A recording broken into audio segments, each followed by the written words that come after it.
Hi, my name is Heather, and welcome to another episode of Season 3 of Cover to Cover Canva Edition, my series where I share my process with you creating a children's book using Canva elements.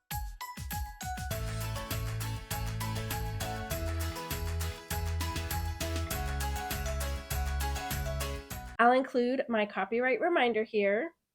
And remember, this isn't a tutorial, it's just me sharing my design process with you. So if you'd like more step-by-step instructions, I have a course that walks you through the whole process from start to finish, as well as some YouTube tutorials, and I'll link all of those in the description below. I have Kara's book pulled up here, and last episode we did the first page. And I also did the second page off camera because the first page took a really long time and it was a long video. So for the second page, it just says, Grandma looks up with a warm smile, her hands busy knitting a special project. So this one was really simple. So I decided to just put it in a bubble here, and I just put some wallpaper behind her and then just dropped her in.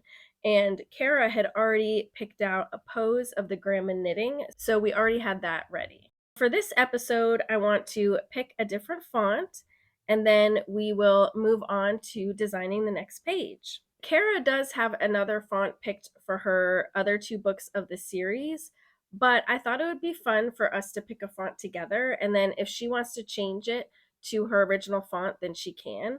But I just think this is such a fun part of the design process.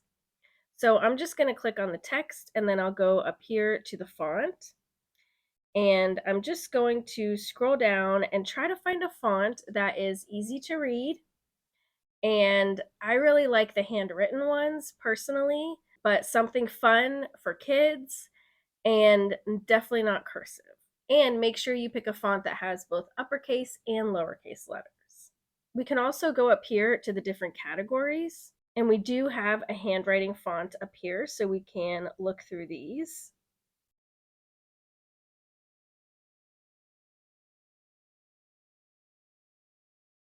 I like this Irene Florentina for this book. So I'm going to go down here where it says that I can change all of this font from Canvas Sans to Irene Florentina, and I'm going to click Change All.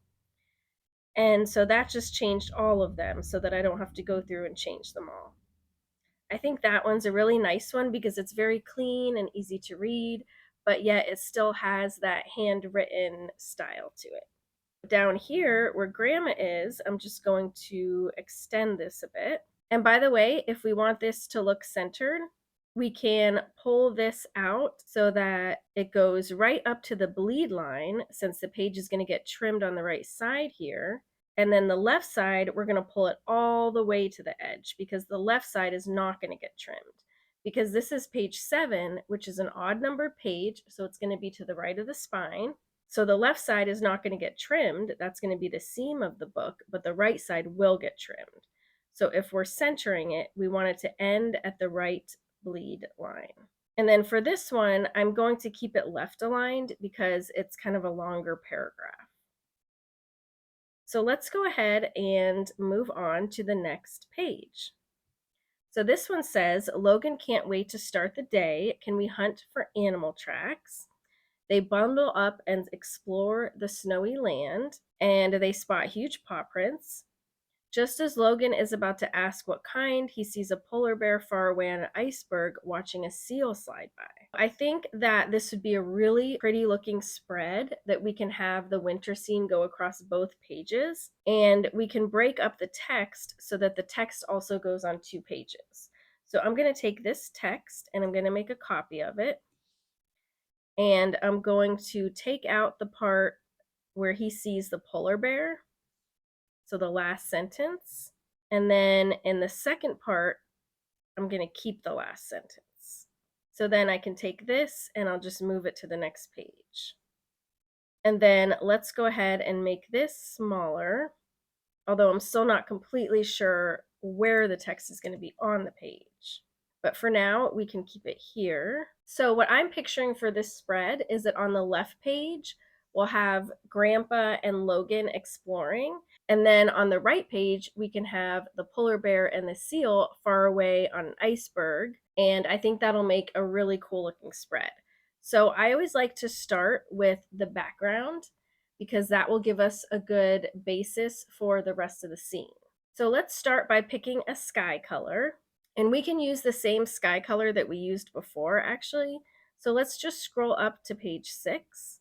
And I'm going to go to Position, Layers, and I'll go to the very bottom layer. And then I'm going to do Copy. And then I'll come down here and I'll do Paste. Now let's add some snow for the foreground. Just like in last episode, we can search for snow ground. This is kind of a fun little hill here. Let's see if there's more by this same artist. I'm going to go in here and search for snow ground. These are the same ones that we used last time too, so we'll get some consistency.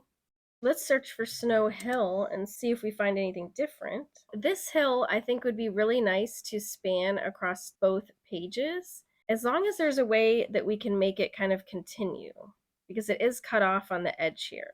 I do see kind of a gray line there, so I'm just going to crop this, and I'll just crop this little bit off the left.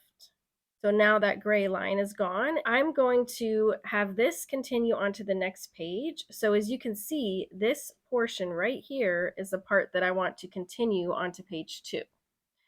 So the way I'm going to do that is I'll just duplicate this object and place it right over top of the original.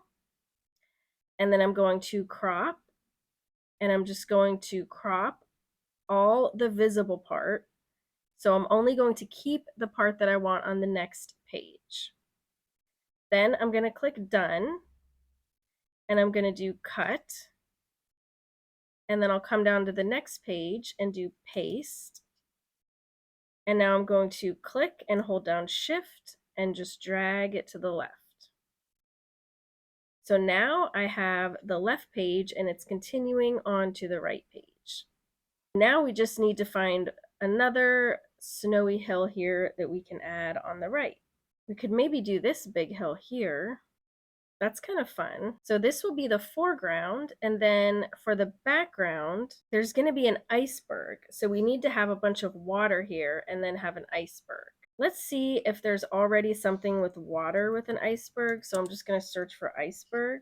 But if not, we can easily just make the water with a rectangle.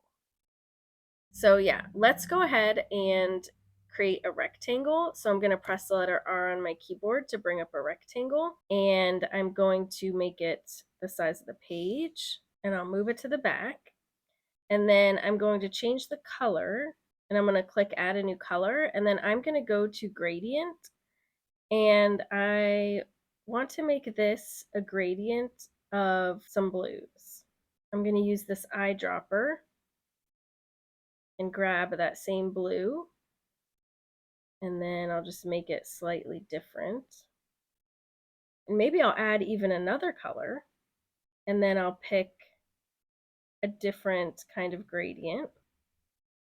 I feel like this kind of makes it look like water because it has these stripes going across, so it's almost like the waves of the water. But I do want the sky to maybe stand out a little more.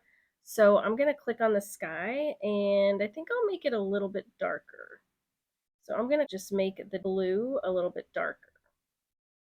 I'm going to copy this sky, and then I'm going to come down here and paste it. And then let's copy the water, and I'll paste it and move it to the bottom. Now let's add an iceberg, and I think that will also help delineate the water from the sky as well. If we have an iceberg just like right on top of the water here, I think that looks so cool. But the colors don't really go because these are more of a cool blue, and I'm using like teals. So I'm going to grab these blues and maybe just bring them a little more over to the teal area.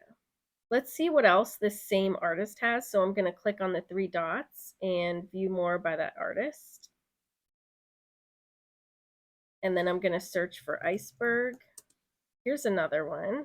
I'm going to copy the colors over. So I'll click on the first one and do copy style and then click on the second one. Now over on this side, I want to have an iceberg that will have the bear on it. So I might want one that's kind of more floating like this. And again, I'm just going to modify these colors a little bit to make them go a little better with the colors I'm using. So I'm just going to bring them a little bit over to the teal. And maybe I'll want to add one more iceberg in the background here just to kind of pull the left and right sides together. So let's see if there's another iceberg that looks like that one. Here's another one that's a little different, but still the same style from the same artist. And I'm going to click on this one, copy style, and click on the second one. That way the colors transfer over. Now let's find a polar bear. And of course, we want it to be a similar style to the characters. So we don't want it to be completely flat colors. We do want to have some shading, but not blended shading, and somewhat realistic. This might be a good one here. Maybe I'll just make the iceberg a little bit bigger. I can move him kind of over here. And then let's have the seal sliding by. I think the seal could be sliding down the hill. That might be really cool. This seal is super cute. And I can flip him this way. And maybe he can be sliding by like this. Oh, and we can also add some motion lines to show that he's sliding. That would be fun.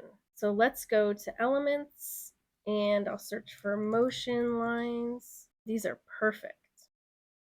I'm going to make them the same color as the seal, so they kind of go with the seal. And I think I also kind of want to have some lines around the iceberg, kind of like ripples in the water, because otherwise it feels like it's just not really sitting on the water. So I'll put these here, and then I'm going to make them the same color as the water, but then I'll make them a little bit darker. And this one might be good too. Yeah, I really like that. And then up here, we can add Logan and Grandpa. For our Logan poses, I don't really see one that would be a good exploring pose. So I wonder if we should just grab this same pose. But let's see if this character that we took this body from has any other poses. Because I do like to use different poses in different scenes. I don't really like to have the same pose in every scene. So in order to find that, I'm going to go to Elements, Recently Used, and I'll click See All. And then I'm going to find that character, which is here. I'll click the three dots. And let's view more by that same artist. And I'll search for boy. And let's see if we have more of that same character. So unfortunately, it doesn't seem like we have another pose in the same outfit. So we will just need to copy this and use the same one. So I'll put him here. And let's add a little shadow on his feet so it looks like he's standing there. So I'm just going to search for shadow. And I'll use this first one. And I'm going to move it so it's behind him. And I'm going to change the transparency and bring it way down. And let's make it a little bit smaller too. Now let's add Grandpa. None of the Grandpa poses have a winter jacket, so we will need to find a character in a winter jacket, and then we can add Grandpa's head on. And we already isolated Grandpa's head here, so I'm going to copy that, and I'll bring it down here and paste. And I'm going to ungroup this. So let me see if we can find a man in a winter jacket. I don't really see anything that works, so I feel like we might just need to build this person from scratch. Let's try this coat for Grandpa. And maybe I can use his same legs. So I'm going to copy this and bring it down here. And then I'm just going to crop the top off. So maybe he's wearing the same outfit, but he just put a different jacket on. But since this jacket doesn't have outlines, actually this doesn't go together at all. So let's find a jacket with outlines. I wonder if this one might work. I'm going to flip it. Now we just need hands. And the hands will also need to have outlines. This one is going to be good for his right hand, but for the left hand, we're going to need the back of the hand. But let's go ahead and use this for his right hand. So I'm going to change the color to be the color of his skin, and then the shadow will be his skin shadow color. And then I'm going to crop it. Let's see if we can copy this hand, flip it, and can we use it on this side? I guess we can. I mean, he's kind of going like this, but maybe he's like, hey, whatever you want to do, if you want to explore, we can. And then I'm just going to copy this shadow over. And let's mess around with this text a little bit. These are really long lines, so I do like to kind of break it up. So it says, Logan can't wait to start the day, and we can add a line break. And then he asks, can we hunt for animal tracks? Grandpa says, of course. And then they bundle up and explore. And I can put some line breaks here too.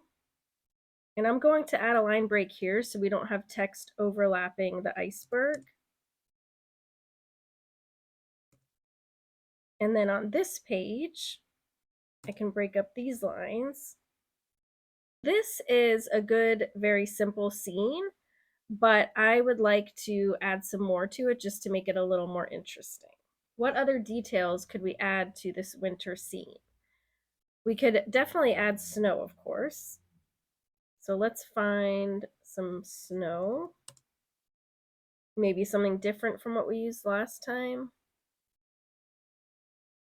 That one's kind of nice. I'm going to move it underneath the characters. And then I'll also put it on this page, but I'm going to rotate it so that it looks a little different. And it doesn't look like I just copy and pasted it. I'm also going to try to avoid putting it where it's overlapping the text. So I'm just going to move it over here, and then I'll make a copy and put one like down here. Now, I usually add like little butterflies and insects and things, but I'm not sure what little things I could add in a winter scene. We could maybe add like a tree with snow on it. So let's search for tree with snow. This is really cute. We could maybe have it just kind of like peeking out the corner here. This one's nice too. Maybe I'll bring it up here. And I can move him over. I definitely like that. I feel like it brings a little more color to the scene. We'll just need to move the text over and maybe move the iceberg over. We could even make the iceberg span both pages. So just like we did earlier with the hill, I'll just duplicate the iceberg, place the copy on top of the original, and then I'm going to go to crop, and I'll crop all of the visible part and just keep the part I want on the next page. Then I click done. I do cut, come down here and do paste. And then I'm going to click, hold down shift and drag all the way to the other side and let it snap. Let's maybe find some snowflakes that we can just add kind of in the sky. And I'll make it white so it stands out.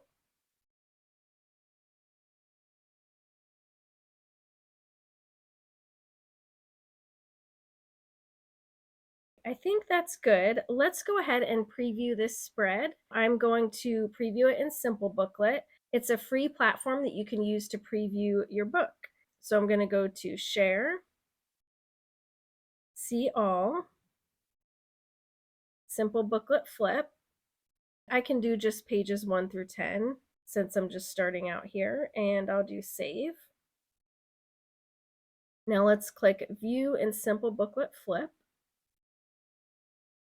Here are pages from last week.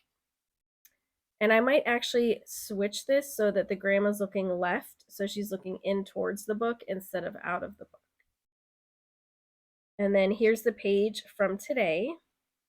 I think it looks really cute, and I think it looks like a winter wonderland. Is there anything that you would have done differently? Let me know in the comments. Also, if you have any questions, let me know in the comments as well. And as always, you can email me at heather@heathercash.com. If you like this video, please give it a thumbs up and subscribe so I know to make more videos like this. Thanks so much for watching. Bye.